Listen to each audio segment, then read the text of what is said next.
7 Days in Paradise Part 3. Chapter 6, Secrets by the Shore. The morning after the storm broke clear and impossibly blue, the kind of perfect sky that looked like it was trying too hard to apologize. The sea was calm again, stretching out like polished glass. The world outside the bungalow seemed renewed, rinsed and reset. Inside, however, Claire Beaumont woke up feeling anything but reset. Her alarm went off at 6, but she'd already been awake, staring at the ceiling. Sleep hadn't stood a chance against the list that had been building in her head since 3 a.m. Vendors to contact, damages to assess, a new ceremony location to confirm in case the beach was too soft from the rain. Every plan she'd drafted was now bent out of shape. The storm had been merciless, and so was her need to fix everything it left behind.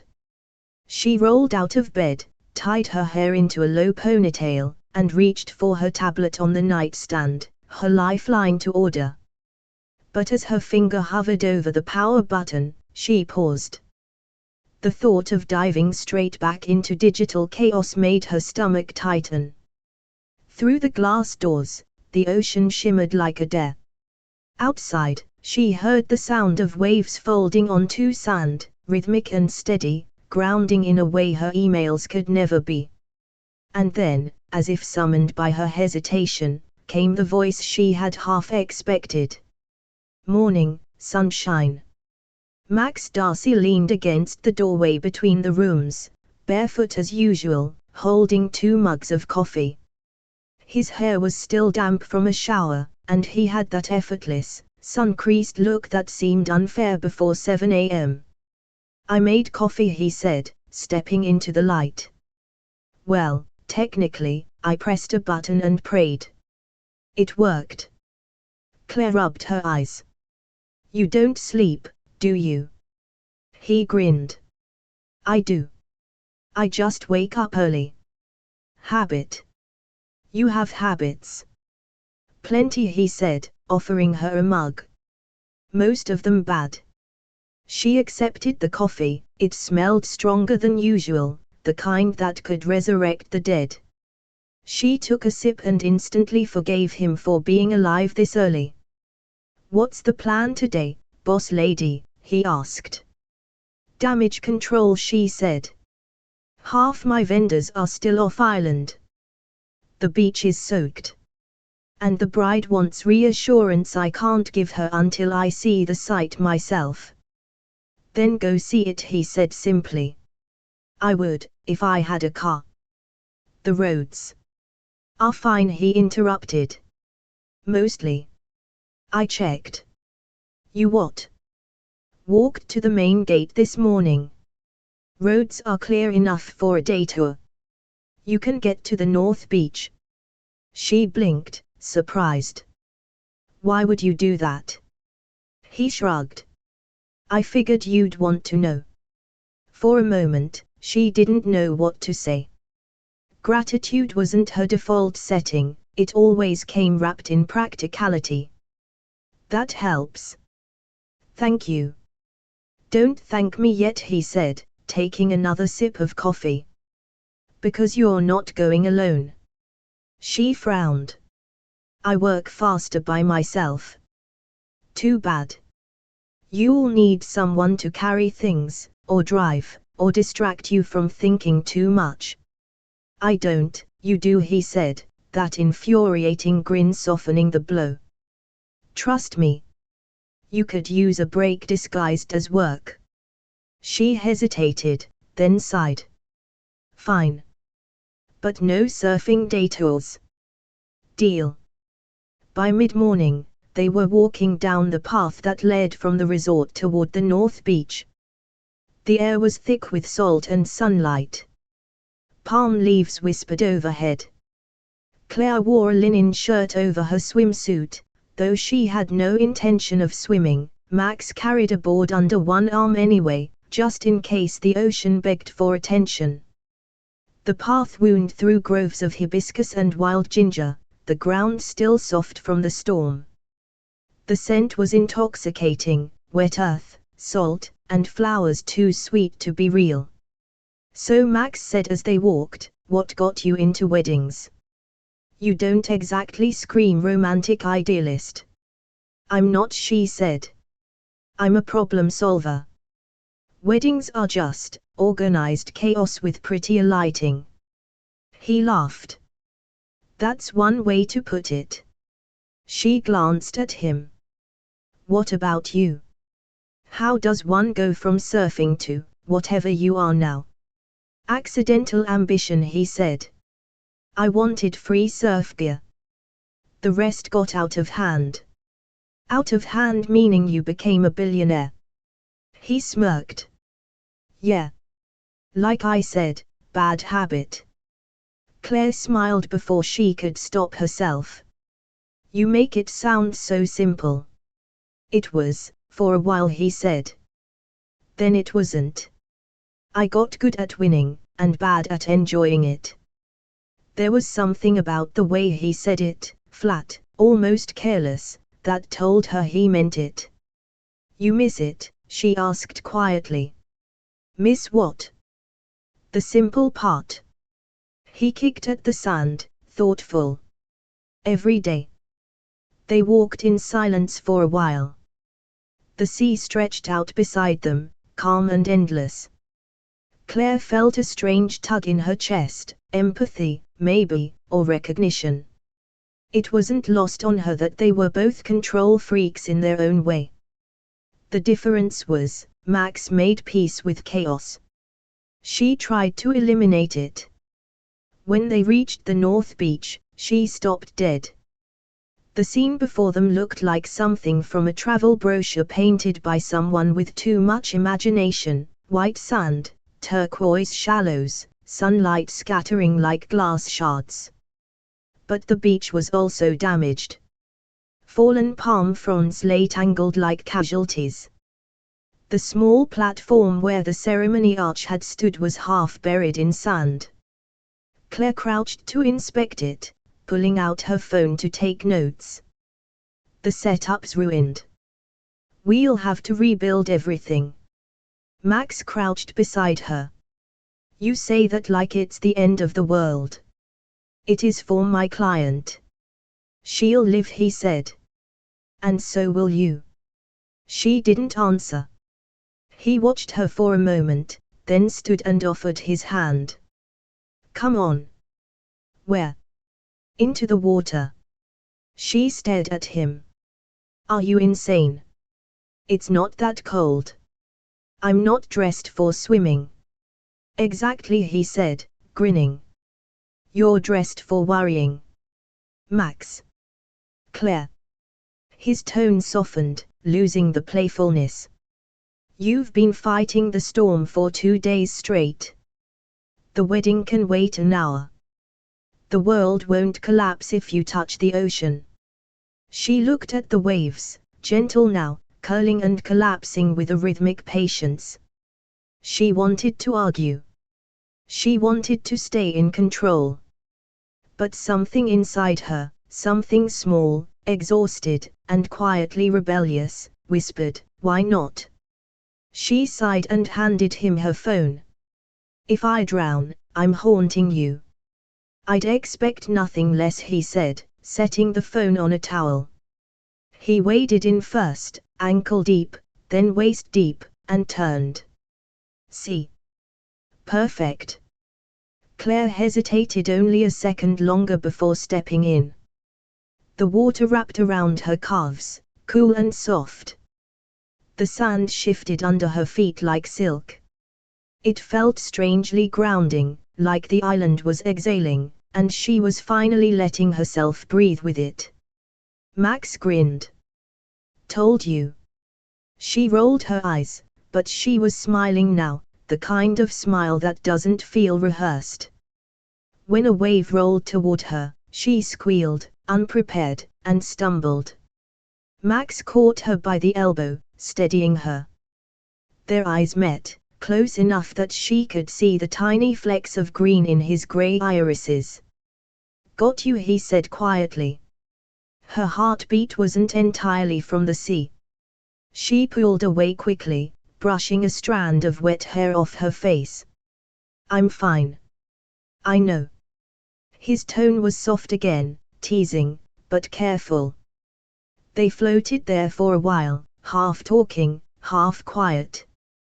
The conversation drifted from surfboards to travel to family. She told him about her mother's bakery back home in Vermont, how she'd learned discipline before she learned freedom. He told her about losing his parents young, about building a company to fill the silence that followed. The words came easily, like the tide pulling and releasing. Somewhere between laughter and confession, the distance between them began to thin. When they finally stepped back onto the sand, dripping and sun-warmed, the air around them felt lighter. The storm's damage still surrounded them, the fallen palms, the half-buried platform, but it no longer looked like a disaster. It looked like a fresh start. As they walked back toward the resort, Claire glanced at Maximum. His hair was a mess, his grin lopsided, his shirt clinging to him in ways she tried not to notice. "You're dangerous," she said. "Only if you resist," he said, smiling. "I always resist." "Then I guess I'm in trouble," he said, and winked. She rolled her eyes again, but her laugh betrayed her. For the first time in a very long while, Claire Beaumont wasn't just surviving the day, she was living it. And though neither of them said it out loud, both knew something had shifted. Something that couldn't be undone. Secrets had been shed. Walls had cracked.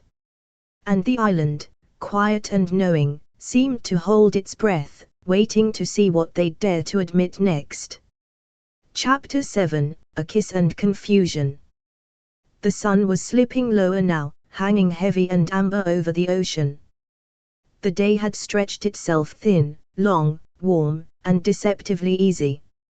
By the time Claire and Max made their way back to Bungalow 12, the air had turned golden, and the resort glowed like it had forgiven every bad mood anyone had ever had on its grounds. It should have felt simple, two people walking home after a long day.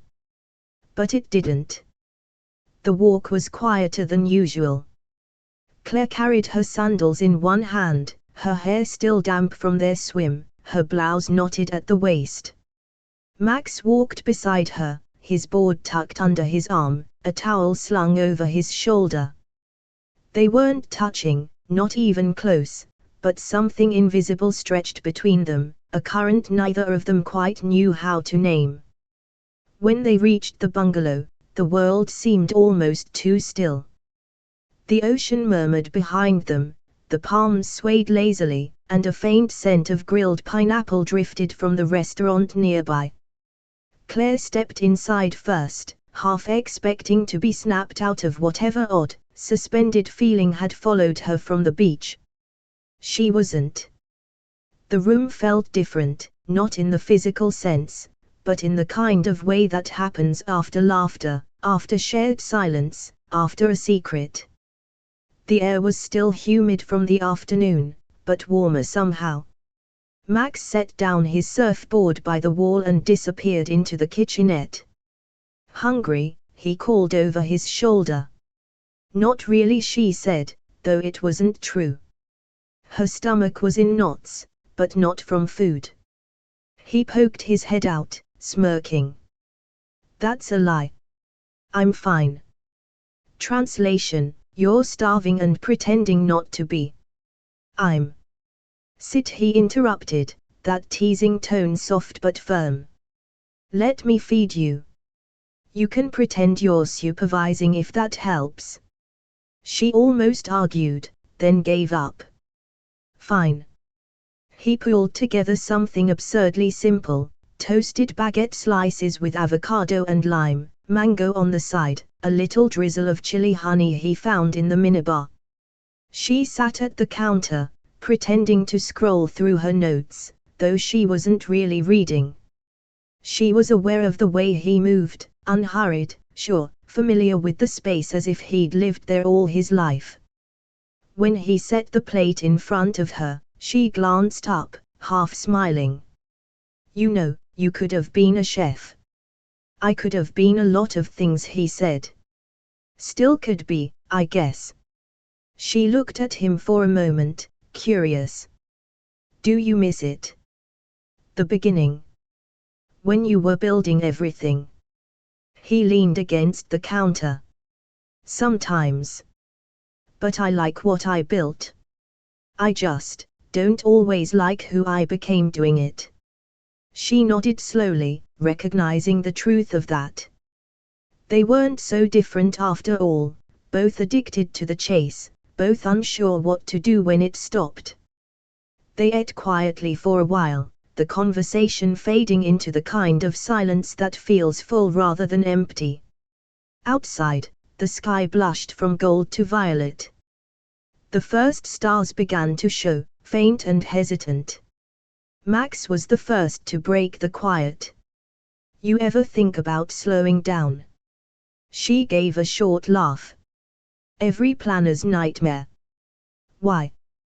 "Because if I slow down, I'll have to think about whether I'm actually happy." He tilted his head, watching her. "And are you?" She hesitated, fork hovering midair. "Sometimes. In pieces. When things go right. When people smile." He nodded. "That's not the same as happy." "I know." Her voice came out softer than she meant it to. He didn't push. He just studied her face for a moment, really studied it, and then smiled faintly, a little sad, a little tender. "You should see yourself right now," he said. "You're allowed to stop holding everything up for 5 minutes." "I don't know how," she whispered, barely realizing she'd said it. He stepped closer, not too close, just enough that she could feel his warmth. "I could show you," he said quietly. The words hung there, not flirtation exactly, not a challenge either. Just an offering. And before she could talk herself out of it, before she could rebuild the wall she lived behind, she looked up, and he kissed her. It wasn't dramatic. It wasn't the movie kind of kiss. It was slow, uncertain, like both of them were testing the air. The soft brush of his mouth against hers was gentle at first, then deepened by instinct, the kind of moment that happens when the world forgets to interrupt. For a second, she forgot everything, the wedding, the storm, the weight of being needed all the time. There was only warmth, and the faint taste of salt, and the dizzy relief of not thinking. Then she froze. Her mind caught up to what her body had already decided. She pulled back fast, her breath catching. I can't." Max blinked, startled but calm. "Claire." "No," she said, stepping back, hand pressed to her chest as if to steady her heart. "I shouldn't have, that was a mistake." "It didn't feel like one."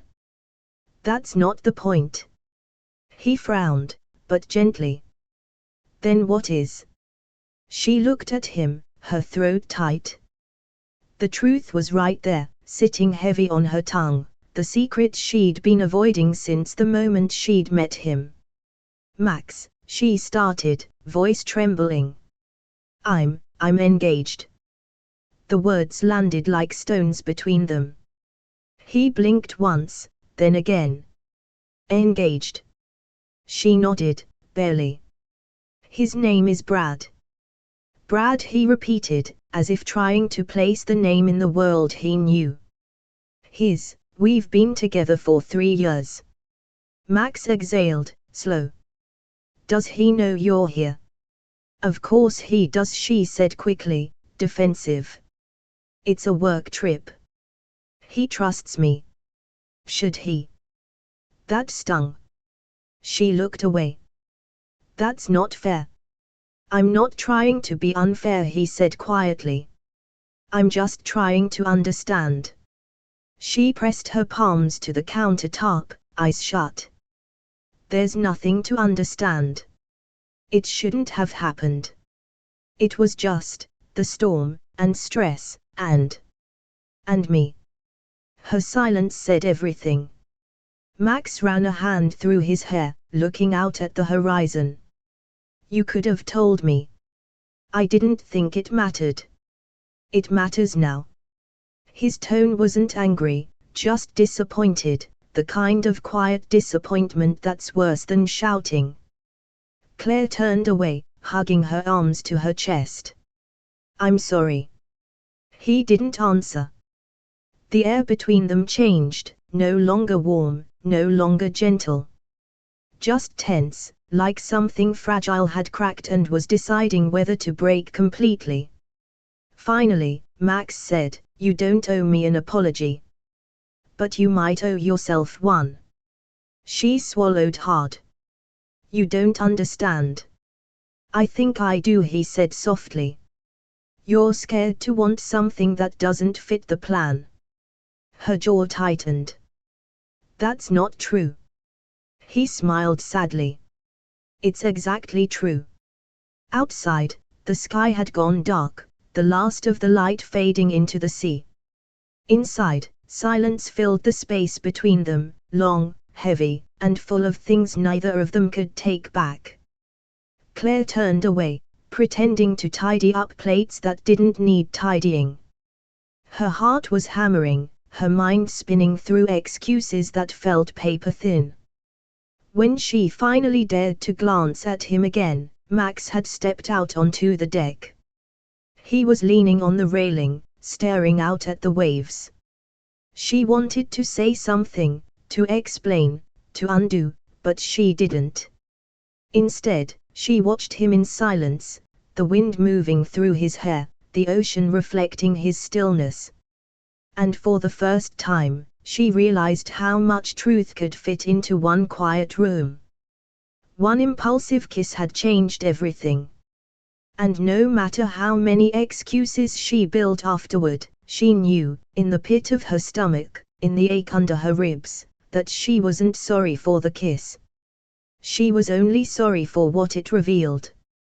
Chapter 8, The Fiancé Nobody Knew About. The next morning, the sky returned to its usual perfect blue, the kind that should have felt like relief. But to Claire, it felt like accusation. The kind of blue that saw everything, remembered everything, and wasn't about to let her forget. She sat on the edge of the bed, fully dressed but motionless, staring at the ocean through the open doors. The sea was calm again, sparkling like it had forgiven her. But her own reflection in the glass, the careful posture, the neat bun, the faint puffiness under her eyes, told another story. She hadn't slept. Every time she closed her eyes, she felt that kiss again, not just the warmth of it, but the honesty of it. The way it had broken something inside her that she'd been pretending wasn't cracked already. She hated that it felt right. She hated that it lingered. And she hated that she'd have to see Max again in the same small bungalow, with nowhere to hide. He appeared just after sunrise, barefoot and carrying a cup of coffee, like nothing had happened, or like he'd decided pretending nothing had happened was the only way to keep the world from tipping over. His hair was damp, his face unreadable. "Morning," he said softly. "Morning," she replied, the word catching in her throat. He handed her the coffee. She accepted it but didn't drink. For a few seconds, neither spoke. The silence between them was sharp, clean, and careful, the kind that fills up every corner of a room when people are pretending to be fine. Finally, she said, "About last night." "Don't," he interrupted gently. "You already said what you needed to. It's not that simple." "It never is," he said, setting his own cup down. Her jaw clenched. "Max, I didn't mean to hurt you." "I'm not hurt," he said, too fast, too convincingly. Then softer, I'm just disappointed that you didn't tell me sooner. She looked down.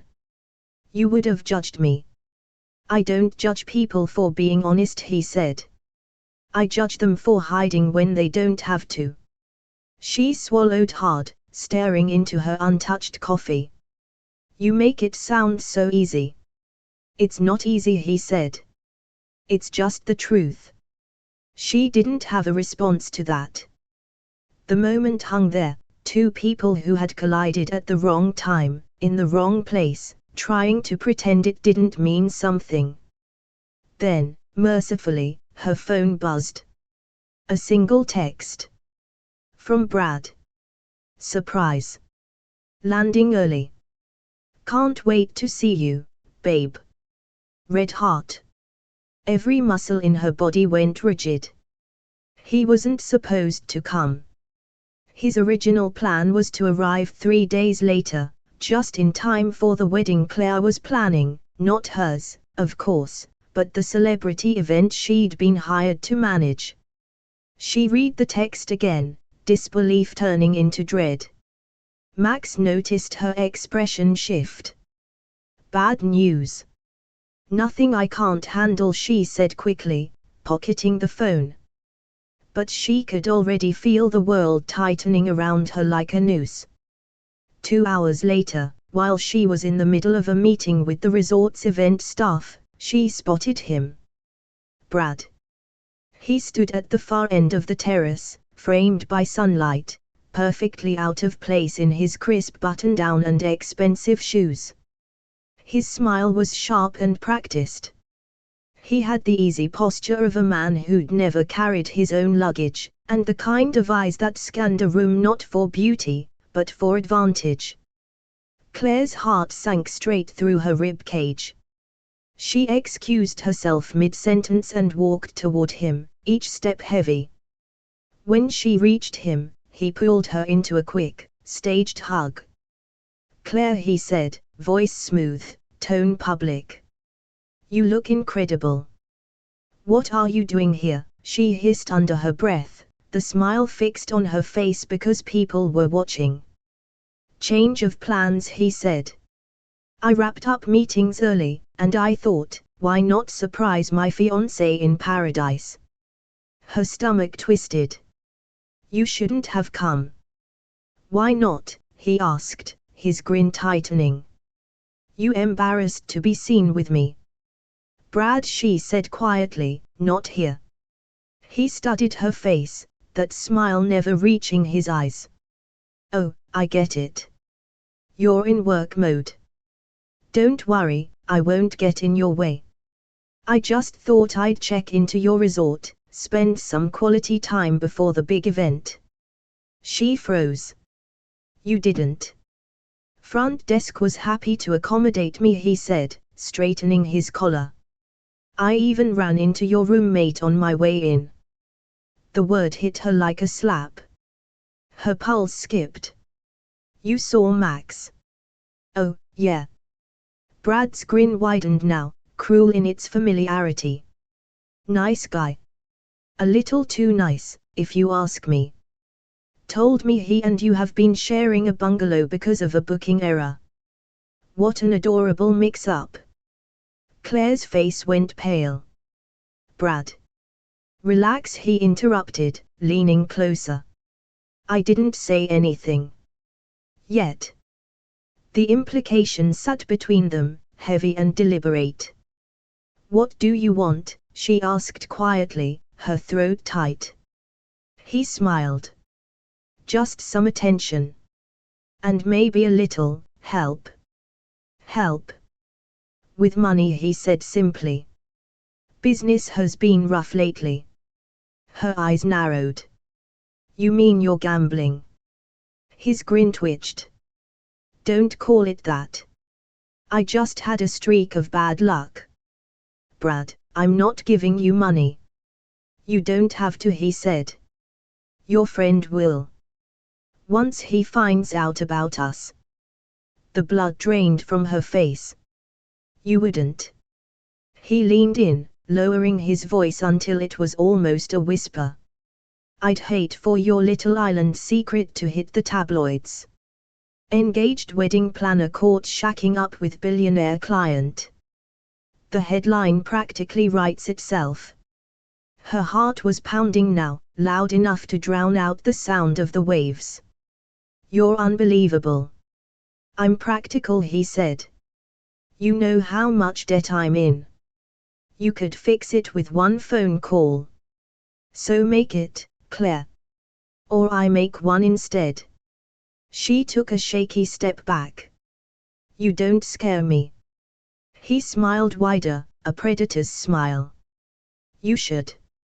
And then he walked away, whistling, as if they'd just discussed dinner plans. For the rest of the day, she couldn't focus. Every conversation, every email, every bouquet placement blurred into noise.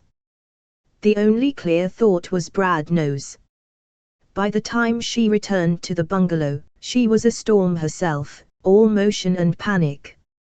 Max was sitting on the deck, a drink in hand, the ocean glowing behind him. He looked up when she entered. You okay? She hesitated, every instinct screaming to lie. To smile. To say fine. But she couldn't. No, she said quietly. Not even close. He stood. What happened? Brad, she said, the name tasting bitter. He's here. Max blinked. The fiancé?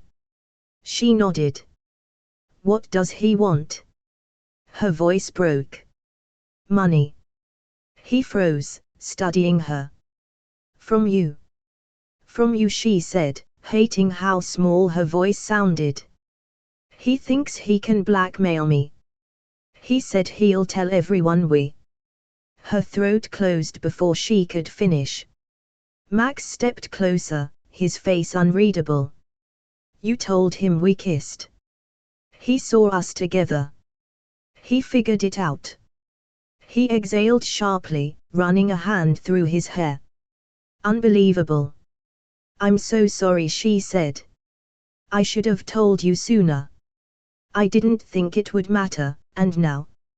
He cut her off gently. Claire. Look at me. She did. Her eyes were shining, but not from tears, from humiliation, from anger, from fear. This isn't your fault, he said quietly. It's his mess, not yours. But if this gets out, then we'll handle it, he said. Together. She shook her head. You don't understand. Brad doesn't bluff. He'll sell the story. He'll ruin you to hurt me. Max's voice went calm in a way that made her heart skip. Let him try. She looked at him, really looked, and saw not the playful, barefoot man who made jokes about surfing and breakfast, but the man who had built an empire out of nothing. Claire, he said softly, his gaze steady, you've been covering for people like him your whole life. Stop. The words landed like a quiet revelation. For a long moment, neither of them spoke. Outside, the sea shimmered, endless and indifferent. Inside, something between them solidified, not romance this time, but resolve. The storm had passed. The air was calm. But both of them knew, this calm wasn't safety. It was the pause before the next wave hit. Thanks for listening to Billionaire Romance Stories, where love meets luxury in the most unexpected places. If you enjoyed this story, make sure to like, subscribe, and drop a comment. We love hearing your favorite twists and favorite theories. And don't forget to ring that bell, because in this world of yachts, secrets, and luxurious romance, the next story is always one click away.